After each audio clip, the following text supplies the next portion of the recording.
ये ओडिया परंपरा अनुसार जिते नूतन कार्य आरंभ हुए से शुभ समय देखी पूजा अर्चना करा जाए। तो आज मोर कार्यालय आरंभ होती तो कार्यालय आज पूजा करी आज कार्यालय आरंभ करी। पुणी गोटे नया भिडियो को आपको स्वागत करुँच। आज आम ये भिडियो माध्यम आलोचना करा जड़े भाई कमेंट आमको करते जोटा स्ट्रगल आ पेन देखी सारापर आपने भल भाव बुझे जे प्रकृत में गोटे पिला डिस्ट्रिक्ट सिलेक्शन कौन चाहूला और स्टेट सिलेक्शन कौन चाहूला जेहेतु रिजोल्यूशन लिखाई 8.3 से बर्तमान तो इलिगाल घोषणा हो तेणु तांकर पेन आउ जोटा स्ट्रगल देखिले आप भल भाव बुझीपारे जे पिलाने कौन डिस्ट्रिक्ट सिलेक्शन करने चाहूले भाई एजुकेशन वैद्य एजुकेशन तेणु बहुत बहुत धन्यवाद निजर एक्सपीरियंस आउ स्ट्रगल कहानी आमको जन द्वारा पिला अनेक पिला एमती अच्छा जो मैंने प्रकृत में विरोध कर डिस्ट्रिक्ट सिलेक्शन न होगा उचित कारण मेरिट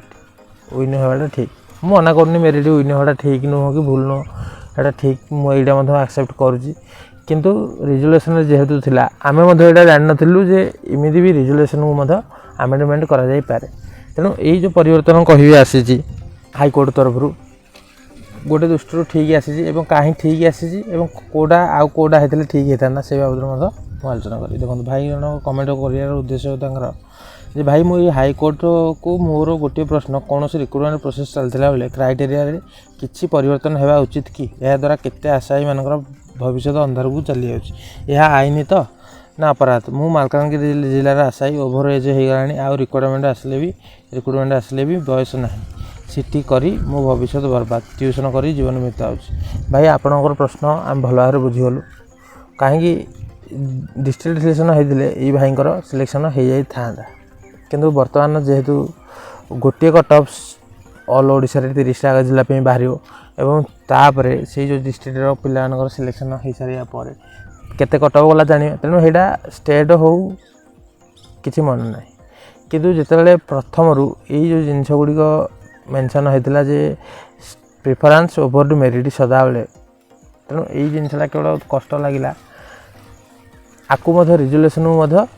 सी जो तांकर एक्सपीरियंस जोड़ा देखिले आप तो भल भाव क्वेश्चन जानिले एवं तांकर कहया कथा है जे रिजोल्यूशन चलता समय ये जिनसा कौन पे करागला तेणु यहाँ कष्ट दे मु मना करनी क्या खुशी दबा क्या कष्ट दब से किसी कथा नहीं रिजोल्यूशन मेंशन नाला तेणु यहाँ जो परिवर्तन होती से भाई की कष्ट लगी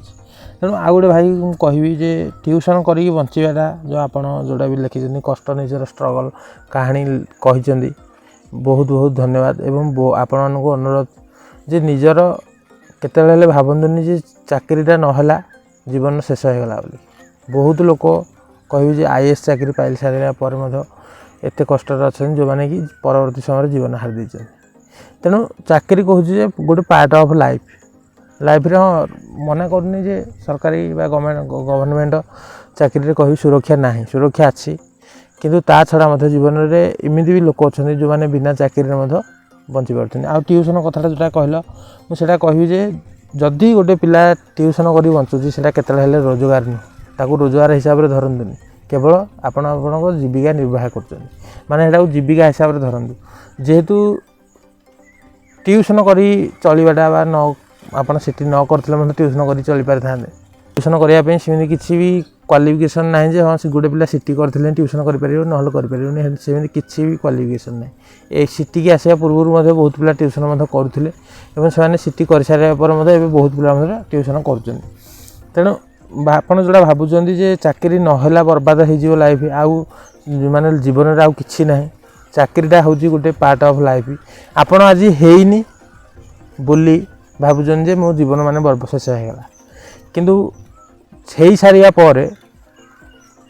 प्रत्येक जिनस यहाँ नुह जेकोसी चाकरी हो नुआ बाइक हो एग्जांपल धरा जाए नुआ बाइक मनकर आपको मिलगला चलैया किंतु जिते नुआ बाइक भैल्यू से रही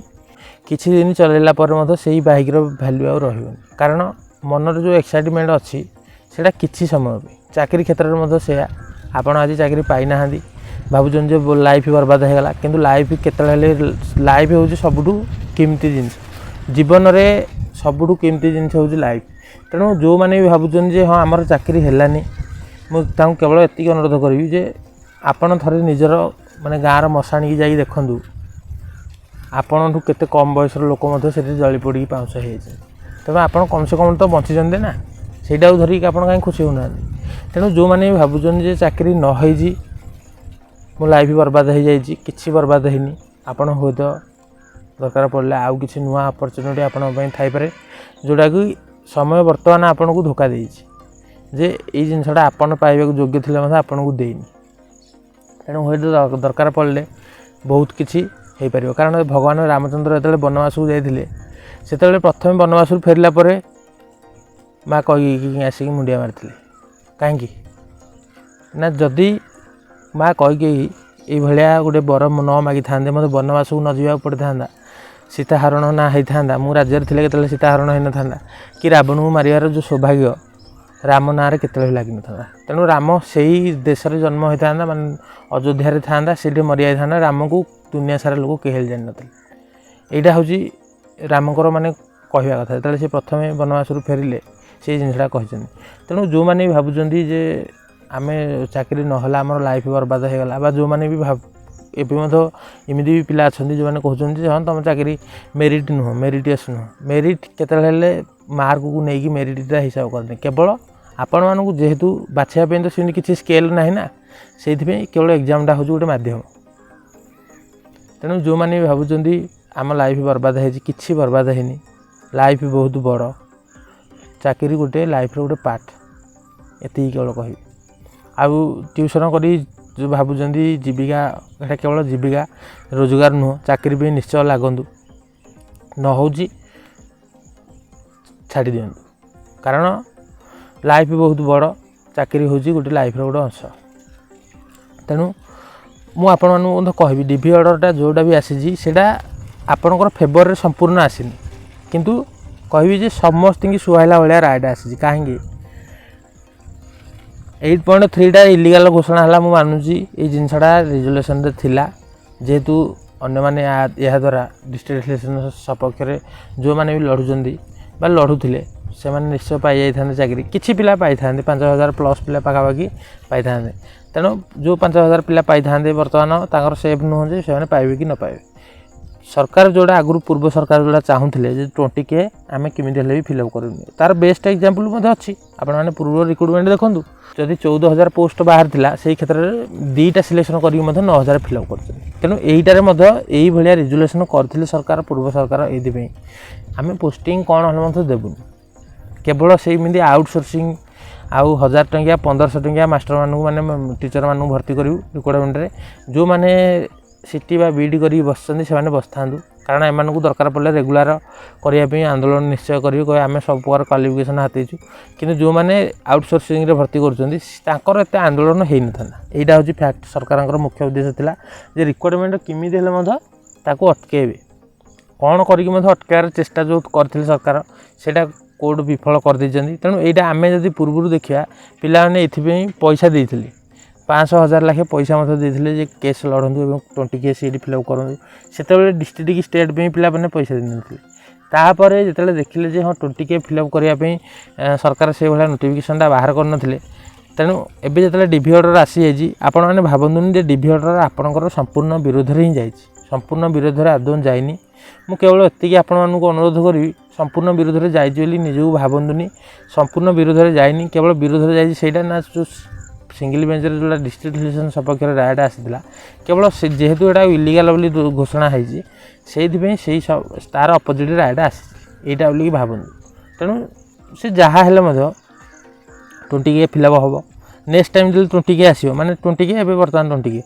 40K ସିଲେକ୍ସନ୍ ହେଇଗଲେ, ମାନେ ଆପଣ ଥରେ ଚିନ୍ତା କରନ୍ତୁ, 90,000 ପିଲା ଅଛନ୍ତି, ସେମାନଙ୍କ ଭିତରୁ ଚାକିରି କରିଥିବା ପିଲା ମଧ୍ୟ ବହୁତ ଜଣ ପକାଇଥିଲେ। ଏମିତି ବି ପିଲା ଥିଲେ ସେ ଯେଉଁମାନେ OTT କ୍ୱାଲିଫିକେସନ୍ ମାନେ ତାଙ୍କର ହେଇନି, କିନ୍ତୁ ସେମାନେ ପକାଇ ଦେଇଥିଲେ। ଏମିତି ଯଦି ଆମେ ଟୋଟାଲ୍ ଉପରେ ହିସାବ କରିବା, 70K ପାଖାପାଖି ପିଲା ଆମ ପାଖରେ ଅଛନ୍ତି। ତେଣୁ ସେଇ କ୍ଷେତ୍ରରେ ଯଦି 70Kରୁ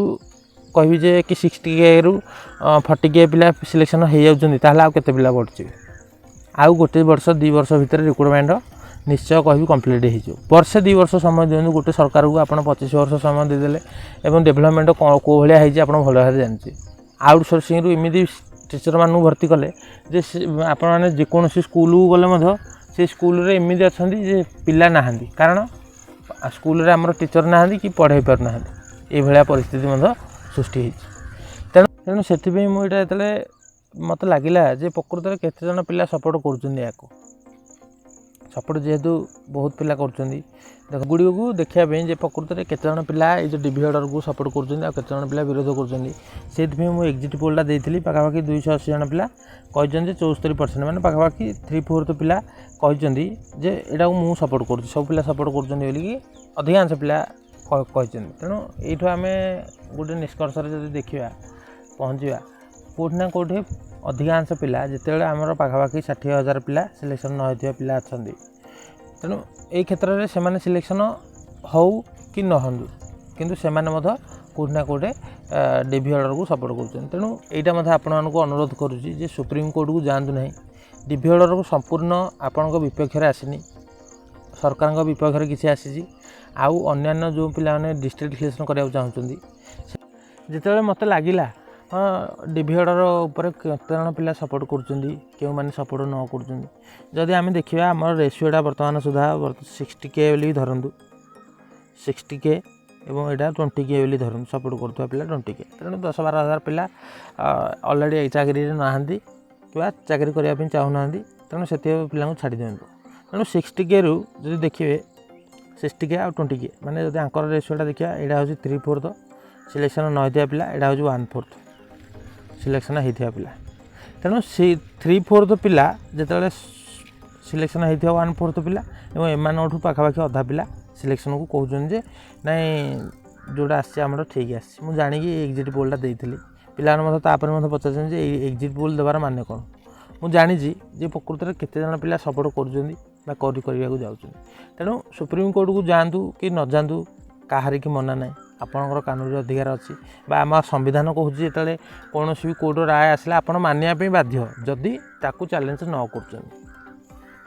चैलेंज करने आपण पाखे सुजोग दी संविधान तेणु मानिया बाध्य कौन सी कोर्ट राय को आप भूल बोली दर्शाई पारे विरोध करें किंतु ता सपक्ष चैलेंज करें हे तो ऊपर कोर्टे आगे किसी परिवर्तन आसपे तेणु जेहेतु प्रथम रू आम पाक गोटे एमती परिस्थिति सृष्टि कर सरकार ये रिक्रुटमेंट प्रोसेस बाहर करमी गोटे केस पड़ा भाया पिलांकर गोटे असंतोष है भाया रिक्रुटमेंट प्रोसेस बाहर कर जद्वारा कौन हम ना एमाने गोटे गोटे दिगरे एमती अग्रसर होगा जाऊँ आगू ये जो पिलाने से निश्चय जो पूर्व जो भाई विषय आलोचना करते से भाई भाई फ्रस्ट्रेशन होगा जाऊँ तेणु नुआ सरकार जदि एप्रति काम करती जे रिक्रुटमेंट प्रोसेस रे जति भी शिक्षक आवश्यक अच्छा प्रथम रू जदि सिलेक्शन करी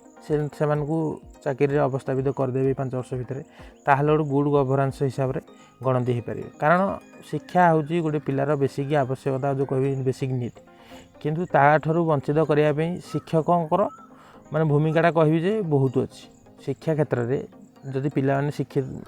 शिक्षा पाइबार वंचित होती से शिक्षक मान जो शिक्षकों अभाव जो से शिक्षार वंचित होती शिक्षक जदि निजर मनोवृत्ति जदि शिक्षा प्रति न दिए ताल पिला शिक्षक वंचित हो माने शिक्षित वंचित हो तेणु ये परिस्थिति सृष्टि कर मुख्य जिन हूँ सरकार पूर्व सरकार थी नुआ सरकार तो बर्तमान 10-12 दिन सरकार तेणु 10-12 दिन सरकार को आंगुठी उठे कहवाटा ठीक कि नुह तेणु पूर्व सरकार जिते गुड़िए रिसोर्स सरकार पूर्व सरकार जो भाई शिक्षार कह दिग पूरा पूरी बदल देले ये गोटे शिक्षक समाज माने ओडिशार दुर्भाग्यर विषय जे 25 वर्ष शासन कला मोर शिक्षक मानकर बेसिक नीड जोटा को पूरण करने सक्षम सरकार अक्षमता तेणु ये सरकार जाइए भल हो किसी आवश्यकता ना राज्य में भूमिका नाला किसी भी शिक्षार परिवर्तन करने दिगरे तो नाला बरम बिगाड़ा दिगरे बहुत थिला तेणु ये जो 3/4 पिला सपोर्ट कर माने कौटि ना कौटि पिला कोर्टर राय को समर्थन देउछन तेणु समर्थन जेहेतु देउछन मु मना करनी कोर्टर राय केतले भूल आसी किसी जिनस जोटा आम चाहूले डिस्ट्रिक्ट सिलेक्शन हो तेणु से सी इलीगल करदे जदि सुप्रीम कोर्ट को जाऊँ ये जिनसा आसला से कौन करे तो आ ऊपर को जावाक बाट ना से मानिया बाध्य ତେଣୁ ଯେଉଁମାନଙ୍କୁ ଲାଗୁଛି ଯେ ପ୍ରକୃତରେ ଡିଭିଟା ଭୁଲ ଆସିଛି, ଡିଭିରେ ଯେଉଁ ଅର୍ଡ଼ର ଆସିଛି ଭୁଲ ଆଦୌ ଆସିନି, ସୁପ୍ରିମକୋର୍ଟର ମାନେ chief justice of high court order ଦେଇଛନ୍ତି, ଡବଲ୍ ବେଞ୍ଚରେ ଯେଉଁ ଜଜମେଣ୍ଟ ଆସିଛି ତାର ଅର୍ଡ଼ର ଦେଇଛନ୍ତି ଚିଫ୍ ଜଷ୍ଟିସ୍ ଅଫ୍ ହାଇକୋର୍ଟ। ତାଙ୍କର ଅର୍ଡ଼ରକୁ ଦେଖି ସାରିଲା ପରେ ଆପଣମାନେ ଭଲ ଭାବରେ ବୁଝିପାରୁଥିବେ ଯେ ତାଙ୍କର ଏକ୍ସପିରିଏନ୍ସ କେତେ। କାରଣ କୌଣସି ବ୍ୟକ୍ତି ଆଜି ପର୍ଯ୍ୟନ୍ତ ଜାଣିନଥିଲା ଯେ 8.3 କି ଇଲିଗାଲ କଲେ ହିଁ ମେରିଟ୍ ୱିନ୍ କରିବ। ଏଇଟା ଆପଣମାନଙ୍କ ମନକୁ କି ଓକିଲମାନଙ୍କର ମନକୁ ଏଇଟା ଏ ଜିନିଷଟା କେହି ବି ବ୍ୟକ୍ତି ଉଠେଇ ନଥିଲେ ଇଲିଗାଲ ଘୋଷଣା କରନ୍ତୁ ବୋଲି। କାରଣ ସେଇ ବ୍ୟକ୍ତିଙ୍କର ବା ମାନ୍ୟବର କୋର୍ଟଙ୍କର ସେତିକି ଅନୁଭୂତି ଅଛି ଏଇ ବାବଦରେ ବୋଲି ଏଇ ଜିନିଷଟାକୁ ସେ ଦେଖିଛନ୍ତି। ତେଣୁ ଗୋଟେ ଯେମିତି ଗୋଟେ କୁକୁରକୁ ମାରିବା ପୂର୍ବରୁ ତାକୁ ପାଗଳ ହିଁ ଦର୍ଶାଇଲେ ମରାଯାଇପାରିବ। ତେଣୁ ମାନ୍ୟବର କୋର୍ଟ ମଧ୍ୟ ସେଇ ଯେଉଁ 8.3ଟା ଯେହେତୁ ମେରିଟ୍ କି ବିରୋଧ କରୁଥିଲା, ସେଇଥିପାଇଁ ତାକୁ ବିରୋଧ କରିବା ପାଇଁ ମାନେ ତାକୁ କାଟିଲା ପରେ ହିଁ ମେରିଟ୍ରୁ ୱିନ୍ ହେବ ବୋଲି ଏଇ ଅର୍ଡ଼ରଟା ବାହାର କରିଛନ୍ତି। ତେଣୁ ଆପଣମାନେ ଯେଉଁମାନେ ବି ଭାବୁଛନ୍ତି ଆପଣଙ୍କର ହାର ହେଇଛି, ହାର କିଛି ହେଇନି, ହାର ହେଇଛି ସେଇମାନଙ୍କର ଯେଉଁମାନେ ପ୍ରଥମରୁ ଏଇଭଳିଆ ରେଜୁଲେସନ୍ ତିଆରି କରିଛନ୍ତି, ଯଦ୍ୱାରା କି ପିଲାମାନଙ୍କ ଭିତରେ ଗୋଟେ ପାତର ଅନ୍ତର ମନୋବୃତ୍ତି ସୃଷ୍ଟି ହେଲା, ତାହା ହିଁ ସୃଷ୍ଟି କରିଛନ୍ତି କହିବି। ତେଣୁ ଭିଡ଼ିଓ ଏଠି ରଖୁଛି, ଦେଖା ପୁଣି ଆଉ ଗୋଟେ ନୂଆ ଭିଡ଼ିଓରେ। ଆଉ ଯେଉଁ ଭାଇଙ୍କର ମନ ଦୁଃଖ ହେଉଥିଲା ଯେ ଆମର ବୟସ ଚାଲିଗଲାଣି, ମୋ ଜୀବନ ବର୍ବାଦ ହେଇଗଲା ସେଠି କରିକି, ଭାଇ ଜୀବନ ବହୁତ ବଡ଼ ବୋଲି ଭାବନ୍ତୁ। ଏବେ ଯେମିତି 5-7 ବର୍ଷ ଆପଣ ଅପେକ୍ଷା କରିଛନ୍ତି ଗୋଟେ ଜବ୍ କରିବା ପାଇଁ, ସେମିତି ମଧ୍ୟ ଏଇଭଳିଆ ଜୀବନରେ ବହୁତ କିଛି ଅଳ୍ପ ବହୁତ ଆସିବ, କିମ୍ବା ଚାକିରି କରିସାରିବା ପରେ ମଧ୍ୟ ଏମିତି ଡାଉନଫଲ୍ ଆସିବ। ସେତେବେଳେ ଆପଣ ଭଲ ଭାବରେ ବୁଝିପାରିବେ ଯେ ଚାକିରିଟା ହେଉଛି ଗୋଟେ ଜୀବନର ଗୋଟେ ଲାଇଫ୍ର ଗୋଟେ ପାର୍ଟ, ଆଉ କିଛି ନାହିଁ। ଚାକିରି କରିବା ଦ୍ୱାରା ଆପଣଙ୍କର ଜୀବନର କେତେବେଳେ ପ୍ରୋବ୍ଲେମ୍ ସମାଧାନ ହୁଏନି। ଚାକିରି କେବଳ ଆପଣଙ୍କର କହିବି ଯେ ଯେଉଁଟା ବେସିକ୍ ନିଡ୍ ଥିଲା ସେଇଟା କେବଳ ପୂରଣ କରିପାରିବେ, ଆଉ କିଛି ନୁହେଁ। ଆଉ ଚାକିରି ଦ୍ୱାରା କେତେବେଳେ ଜୀବନର ସମାଧାନ ହୁଏ ନାହିଁ। କାରଣ ଆପଣ IPS IAS ଏଇଭଳିଆ ଚାକିରିରେ ରହିକି ମଧ୍ୟ ଲୋକ ନିଜର ଜୀବନର କହିବି ଯେ ଅନ୍ତିମ ସମୟ ପର୍ଯ୍ୟନ୍ତ ଲଢ଼ି ଶେଷକୁ ସୁଇସାଇଡ଼୍ କରିଛନ୍ତି। ଏଇଟା ହେଉଛି ଫ୍ୟାକ୍ଟ। ତେଣୁ ଯେଉଁମାନେ ଭାବୁଛନ୍ତି ବା ଯେଉଁମାନେ ନ ଭାବୁଛନ୍ତି ଯେ ଆମମାନଙ୍କର ହାର ହେଇଯାଇଛି ବା ଆମମାନଙ୍କର ଜିତ୍ ହେଇଛି, କାହାର ବି ଜିତ୍ ହେଇନି। ମାନ୍ୟବର କୋର୍ଟ ଯେଉଁ ଜିନିଷଟା ରାୟଟା ଦେଇଛନ୍ତି କହିବି ଯେ ପୁରା ସଠିକ୍ ରାୟଟା ଆସିଛି, ଏବଂ 8.3ଟାକୁ ଭାଉଲେସନ୍ ଯେହେତୁ ପୁରା ବନ୍ଦ କରିଦେଲେ, ରଦ୍ଦ କରିଦେଲେ, ତାପରେ ମେରିଟ୍ ୱିନ୍ ହେଇଛି। ତେଣୁ ଆପଣମାନଙ୍କୁ ଅନୁରୋଧ ଯେ ଲାଇଫ୍ରେ ଚାକିରିକି ଗୋଟେ ଏତେ ବଡ଼ ହାବି ହେବାକୁ ଦିଅନ୍ତୁନି ଯେ ଆପଣଙ୍କର ଜୀବନଠୁ ଚାକିରିଟା ଅଧିକା ବୋଲି। ତେଣୁ ଭିଡ଼ିଓ ଏଠି ରଖୁଛି, ଦେଖା ପୁଣି ନୂଆ ଭିଡ଼ିଓରେ।